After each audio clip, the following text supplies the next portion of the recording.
The Upshot is presented by Pound Disc Golf, makers of the best bags in the sport. I know I'm excited about the new, smaller Rufus pack that just got released by Pound, but the second run won't be available for a little bit, so right now, I've got an exciting offer for you. All Upshot listeners can get 10% off limited edition backpacks. That's Carlton's, Octothorpe's, Deluxe Octothorpe's, Deluxe Octahauls, toolboxes, fanny packs. Anything limited edition, you get 10% off. All you need to do is use code UPSHOT. That will run through August 21st at midnight Pacific time. So you got a little time to figure out what you want, get it in your cart, and get yourself a Pound bag today. So go to pounddiscgolf.com, use code UPSHOT, and check out all of your limited edition options.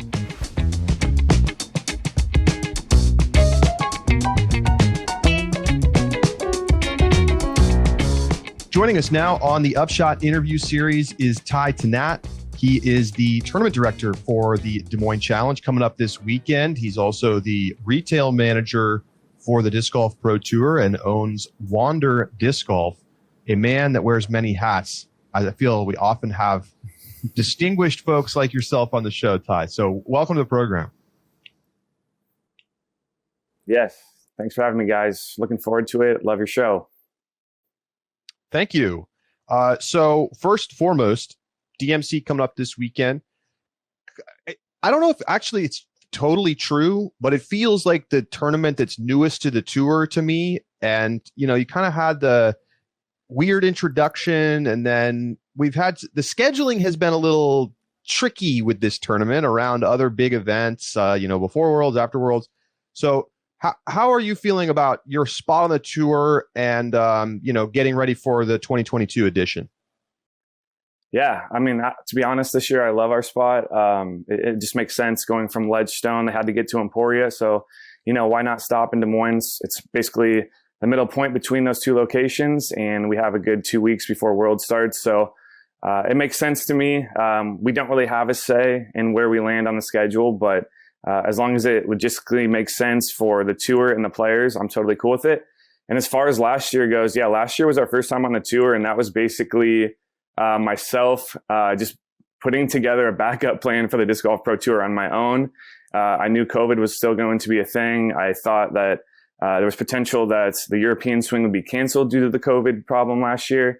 And I just worked my butt off like it was going to be a Disc Golf Pro Tour event.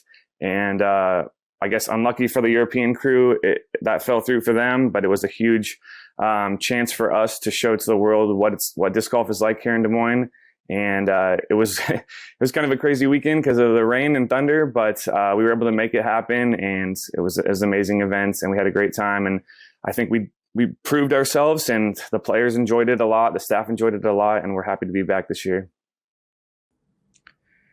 Last night I checked on the weather report, and it is supposed to rain Friday and Saturday. Are you at all nervous about the same dramatics as last year? Yeah. So funny story. It literally hasn't rained in 4 weeks. And then Monday it rained for about 8 to 10 hours, just rain, which was fine. We needed that here. You'll see the course, throughout the week. It's still pretty dry. But yeah, of course we get the lightning bolts and the rains coming on Friday and Saturday. So yes, I'm nervous to answer your question. So last year, DMC was kind of the kickoff for a big wave of increased payouts on the Pro Tour. And, to come in as a new event and make a splash with, was it 80,000 last year? I had this up earlier and then I failed to double check it. No, 62,790. Which, at the time, like that was the biggest payout of the season, basically, excluding the majors. So what's it looking like for this year, and how have you managed to come in as essentially like this new tournament and offer payouts at a level that was way above a lot of other tournaments, at this point last year, and I assume that you're going to have a nice payout again this year? Yeah, so last year, real quick, our entry fee was only $150 because we weren't on the Elite Series. So that's where our added cash came in so high, and that was mainly due to my efforts here locally with our sponsors, but also the DGPT threw in a good amount of the ticket sales last year. So that really helped. They wanted to make a splash, and we were happy to do that with them. Funny thing about the event, it was kind of last minute, like I just mentioned, and within 2 weeks after the event, I was in the office of the CEO of TrueBank, our title sponsor this year. And he's like, how much money do I have to give you to bring this event back? So that's how much events like this can mean to a small community like Indianola. Indianola is about 20 minutes from Des Moines. Just to give a little history real quick on the tournament, the reason it's called the Des Moines Challenge is it used to be 4 courses, 2 days throughout the kind of metro area. But Pickard Park in Indianola is the elite course of that event. So we stuck with the name and gone from there. But yeah, just seeing that support from your local community, that's immediately what happened. So they kicked in a large portion of our added cash this year. And then we had another local representative from the Chamber of Commerce who has connections in the community. And he's like, I'm going to match what TrueBank is going to give you. So just an amazing community here in town. I can't thank them enough. And they want to set the bar high. Their first question to me was, who has the highest payout? And I said, Ledgestone has the highest payout. They have this conglomerate of all this stuff that they're doing, and they're crushing it and they're killing it. And they're like, all right, we're going to try to beat Ledgestone. And I'm like, all right, that's a hefty goal, but I'm on board with you. I'll ride with you guys, and I'll do what I can on my end to help out. And I'm just lucky to have those people in my corner. So I can't thank them enough. So what are we looking at for payout this year then? Are they going to beat Ledgestone?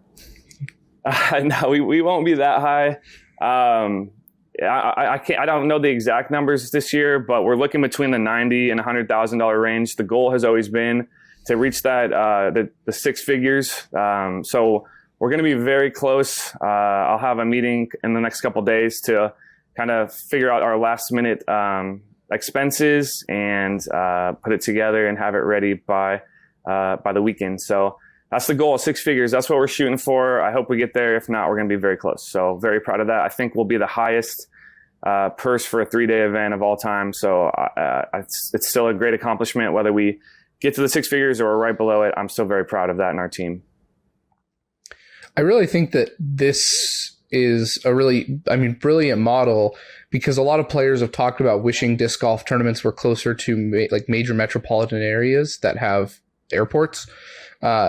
But being 20 minutes outside of it offers, I think, that really cool ability to be a community feature that gets that kind of buy-in. So I really think that's incredible. For the course, Pickard Park I really enjoyed watching it last year. It's the first time I'd ever seen it.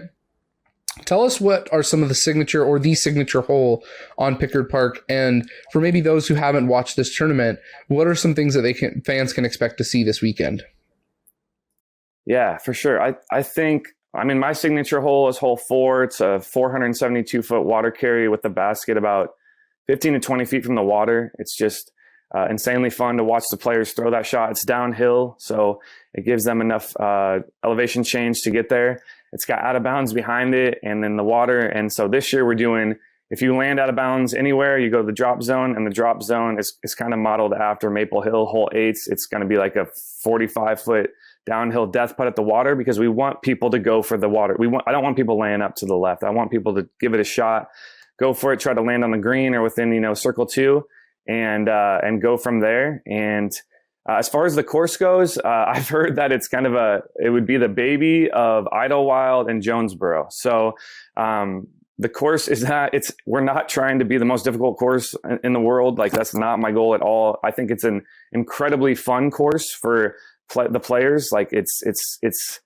difficult enough, but it's also very fun and challenging and very fair. You're going to see lots of elevation change up and down. A good amount of blind shots due to that elevation change, and then pretty open fairways with dense woods and foliage on the sides. I have to come back to the fact that you're about to have $100,000 purse or close to it, because I'm kind of amazed by that, because, we see long-standing tournaments that have big, histories on tour at this point, have been on tour 5, 6, 7 years, not even really coming close to that number. Is this serendipity, or do you feel like that there's certain things that you were able to do to convince people, sponsors, to say, hey, I want to write a big check here, and make this, an event that suddenly is going to be one of the top. I mean, you may be number 2 on tour this year behind Ledgestone. Yeah. I think there's just such a mutual benefit out there to bring people outside of the disc golf into the disc golf world, right? A lot of these tournaments rely on having a disc manufacturer as their title sponsor. Like, we're lucky enough to have Discraft as that like secondary sponsor. They helped us out a lot, but nowhere near the amount that TrueBank is. And there's a lot of corporations out there, a lot of, like Des Moines, for example, we're home to companies like Hy-Vee, Come and Go, Casey's, major regional gas stations and grocery stores and stuff. So like, there's a lot of big fish in these markets that we can reach out to. And my community right now, we have like 4,000 people in our Facebook group. I'll go, everybody in this group, you are shopping now at those places, right? You're going to go open a bank account at that bank, and they will do it because, disc golfers, they love people that support them, and they are going to reciprocate that support to them. So I don't know if people just aren't asking, or they're not reaching out to their chambers of commerce or their city councilmen or their representatives in their community. But, it's crazy here. I'm going to drop this, but like since last year, and with the kind of momentum we're building into this year, our city's like, how do we get worlds here? And I'm like, well, you're going to have to give me about 60 to 80 acres, and we're going to have to build a brand new course to go along with Pickard. And then they're like, all right, let's do it. And so it's like, wow. Just showing that passion. And like, I had this conversation with them, and they're just like, wow, you are incredibly passionate, and like, we're thriving on that. And we want to, and I'm like, the community is exactly like me. So they're going to help support you. I mean, I have hundreds of volunteers that come out and help for this event, but they help all year in the off season, and they help build this course, and we do all the work on our own. And so it's just, when I can tell people that and show people that, they realize that I'm telling the truth, and I'm not like, I'm honest, and I want to help them as much as they're going to help us. And I think they can feel that, and they feel the passion, and they want to be a part of that. So that's the reason for that. Amazing. Well, how are you approaching spectators at Des Moines Challenge? Because that's, some tournaments have really taken a focus on that. I think OTB comes to mind. How are you approaching that?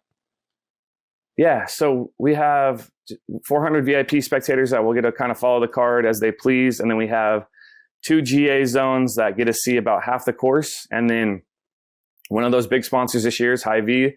They are going to have food and beverage setups on 2 of those general mission zones. One is over hole 5, which is kind of our hole 16 at Emporia type hole, hole 17 at Emporia, where you throw over water and it's an island. And we have a cool little setup there with bleachers and stuff. And, they're going to be selling beverages, including some beer and stuff. So it's going to be kind of our fun zone, our party zone right there.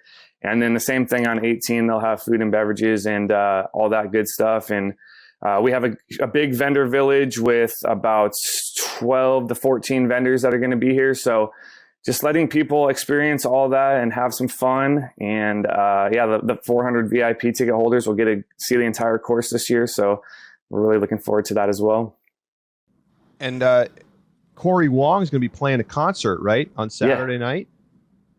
Yeah, you can sell. We're selling tickets at, same things. It's through all through the Eventbrite page for the event. We've got a couple hundred tickets sold so far, and we're hoping to push for more. Plus, we're giving tickets to all the players and our staff. So, it should be a pretty big event. So we're looking forward to it. We're bringing in a stage and building our own little mini amphitheater out here on the side hill, kind of to the west of the parking lot. And yeah, we're hoping the rain holds off, hoping the storms hold off, and we can put that together and put on a show. So I know Corey's incredibly excited. They're flying from Vegas the morning of to be here, and he's super stoked to be here. And I mean, we couldn't be prouder to have him, and looking forward to hopefully having a great time. So Ty, do you know what final spectator numbers look like, both for VIP as well as the GA side? Yeah, for sure. We offered 400 VIP tickets per day. Those have all sold out. We do have a couple available for Friday, which if anybody's watching in the Des Moines area or the Midwest, we're going to have great feature cards. That's something I think is the best part of Friday, is that there's going to be a few stack cards come out and see. And basically the course only allows 400 people, based on a couple pinch points on hole 9 and 16. So until we're able to fix those, we're not really going to be able to have more people out. And then as far as GA goes, I really have a lot of numbers on those. I know we're kind of not really limiting the tickets on those as far as that goes. I think there's a couple hundred sold per day. But again, those are going to be in some really cool zones, especially being able to see 4, 5, and 7. I think those are 3 of the funnest holes on the course. So if you don't have tickets, grab some. It's going to be a good time. All right, before we let you go, I know you also are the retail manager for the Pro Tour. So what does that side of the business look like? You know, is the Pro Tour Pro Shop like selling tons of merch, or is this like a small thing? I don't really have a good sense of scope on that.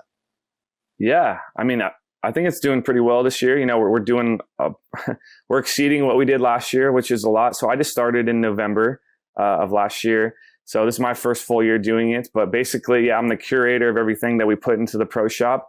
We have a lot of great partnerships with disc manufacturers, apparel companies, you know, VII, Diameter, all the major manufacturers in disc golf. And we basically create our own apparel through Paragon, and they put that out for us. So yeah, it's very popular actually. Like, we do a great job at all of our events. We have our drop down, open up retailer. It's really fun. People can come in, walk in. We got TVs in there. We got all our supplies. We got whale sacks, trading cards, discs, apparel. So it's fun. I get to put all that together, and kind of with my background with Wander and doing all that stuff for that company, basically my own apparel line, it was kind of a natural transition to do that. And then just taking it to the next level with the Disc Golf Pro Tour and trying to put together a good amount of revenue for us, you know, on that aspect of the business. So it's doing well. It's thriving. What do you see as the future of the Des Moines Challenge? That is a great question, Charlie. Yeah, I mean, I personally love the 3-day event for me, because I don't have to worry about one course. And so that's a lot easier on me and my crew and my staff. But yeah, I mean, we just want to continue setting the bar. You know, I love TrueBank. I can't thank them enough for their help. But, you know, TrueBank has, I think, 9 to 10 locations. Like, you know, one day I want to see somebody like a Hy-Vee or a Come and Go, or, you know, a major regional player that can step up and be the title sponsor for that event. And, you know, we're having $100,000, $200,000, $300,000 purse, and we can open up the course a little bit more to spectators and have, you know, maybe 750 to 1,000 VIPs out there, and just continuing to put together a really fun time for our players, our staff, our volunteers, and the whole DGPT team. That would be kind of the future I see for it. It would be very enjoyable. I personally love doing it. It's a lot of fun for me. It takes a lot of time. It takes my club president, Amanda Beery, a lot of time. She puts in a lot of work. I can't thank her enough. She's my assistant TD, so shout out to her. And our parks director, Doug Bylands, amazing people. They basically gave us the keys of the course. They're like, do whatever you want. After I showed him like a couple ideas and I came through and I made it happen, again, going back to that like honesty and that passion I have for it, he's like, yo, here's the keys, go do what you want. So it's been an amazing relationship with them and the community. So very thankful. That's great. That's great. Well, hey, we really appreciate you coming on. I know you got to get off to a radio show that you're going to go do live in person. So we'll let you go. Where can people, well, obviously it will have already aired when this show comes out, but what's the radio station for those of us who are unfamiliar with the area? Yeah, it's KXNO. It's here in Des Moines. It's called The Morning Rush. It's a very popular, like, morning sports kind of radio show. So we're trying to get the word out more about disc golf. They actually had, they brought up Gannon after he won the Masters Cup. And so I reached out to them. I said, hey, we're running a tournament here. Gannon's going to be here. Let's get in the studio. We'll talk some shop. We'll talk some disc golf. And yeah, we're just trying to create those relationships with the media in our community as well, both through the radio and television. And we'll have a lot of that this weekend. So looking forward to that. I'm going to spoil Josh's pick because it's coming on tomorrow's show. But Josh picked Gannon to win. Are you doing the same? Yeah, I mean, Gannon's got a great chance. Gannon's got a great chance. You know, hopefully the hometown hype doesn't get to him. I know he's going to have a lot of nerves and he's going to be very excited to be out there playing. But I know he's going to have a lot of fans cheering for him. So I'm hoping he does well too. All right, Ty. Much appreciate you giving us some time. Thanks and good luck this weekend. Yes, thanks, guys. Thanks for having me. Ty Tannatt with us here on the Upshot interview series. We'll be back with you next week. Thanks, Ty.